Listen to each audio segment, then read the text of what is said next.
یہ 184 کلاس 3 کا بل پاس ہوا قومی اسمبلی سے بھی اور سینٹ سے بھی.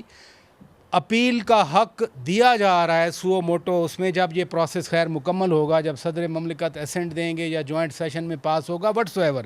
لیکن یہ ایک امپورٹنٹ بات فاروق نائک صاحب گزشتہ روز کر رہے تھے کہ نسلا ٹاور کہ اسی سو موٹو کے فیصلے سے جو متاثر ہوئے ان کو بھی انصاف ملے گا.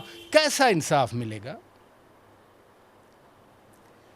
دیکھیے شوکت بھائی یہ بتائیں، آمریت تو کسی شکل کی بھی قبول نہیں ہونی چاہیے نا.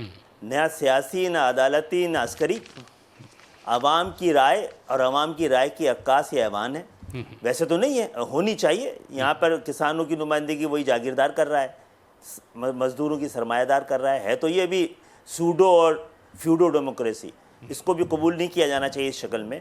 لیکن یہ کون سی بادشاہت ہے بھائی کہ آپ آئین و قانون کو جس تشریح کرنا آپ کی ذمہ داری ہے، حکومت کرنا تو آپ کی ذمہ داری نہیں ہے نا کہ آپ نسلا ٹاور کو دیکھیں اور کہ اس کو گرا دو. بھائی گرانا تھا تو پھر آپ نے اسلام آباد کی حیات ریجنسی کو کیوں نہیں گرایا ہے؟ اس لیے کہ وہاں پہ حلال پیسوں سے اور عام پاکستانی کے فلیٹ نہیں ہیں نا، بڑوں کے ہیں. کیوں نہیں گرا دیا آپ نے؟ آپ نے وہاں پہ کتنی جگہوں کو ریگولرائز جب آپ کر رہے تھے، جب آپ کے دور میں، تو آپ اس وقت کراچی کی چھوٹی چھوٹی بستیوں کو، جو لوگ یہاں پر 70 سال سے رہے، جنہوں نے آ کے آباد کیا ہجرت کرنے کے بعد، ان کی بستیوں کو آپ گرا رہے تھے. جن کی آبا و اجداد نے یہاں پر آ کر قلم اور پین اپنے پیسے سے لے کے پاکستان کا نظام چلایا، ان کی بستیاں آپ گرا رہے تھے. آپ نے آ کے نسلا ٹاور اپنی کسی ذاتی پرخاش کی وجہ سے گرا دیا جس کی کوئی لاجک نہیں ہے. اور نسلا ٹاور کے علاوہ بھی بھائی کون سا قانون ہے، آئین ہے جو آپ کو یہ حق نہ دیتا ہو کہ آپ ریویو کریں؟ جسٹس گلزار صاحب کی ذاتی پرخاش کیا تھی اس میں، جیسے آپ فرما رہے ہیں؟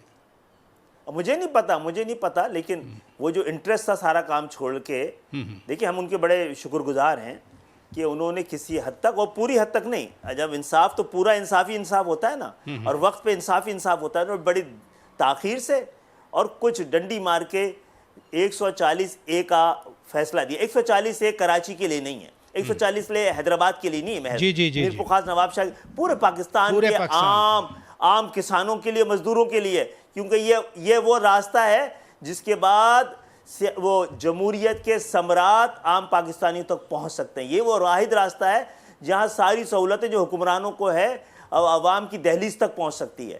تو دیکھیے میری بات سنیے گا غور سے. دیکھیے ہم ہر وقت اپنے چھوٹی چھوٹی ضروریات کے ساتھ رانگ نمبر پہ فون کر رہے ہوتے ہیں. یہ چودھری افتخار کی وجہ سے ہوا ہے نا سارا. آپ نے ایک زمانے میں ایک شخص کو قانون بنا لیا تھا، عدالت بنا لیا تھا، وہ ایک شخص نہیں رہ گیا تھا. ججوں کا کام ہے ریلیاں اور رنگ ریلیاں نکالنا، سیاست کرنا. پورا پاکستان لگا ہوا تھا، وہ تمام سیاسی جماعتیں. ہم نے تو کبھی بھی چودھری افتخار کو گالی نہیں دی ہے.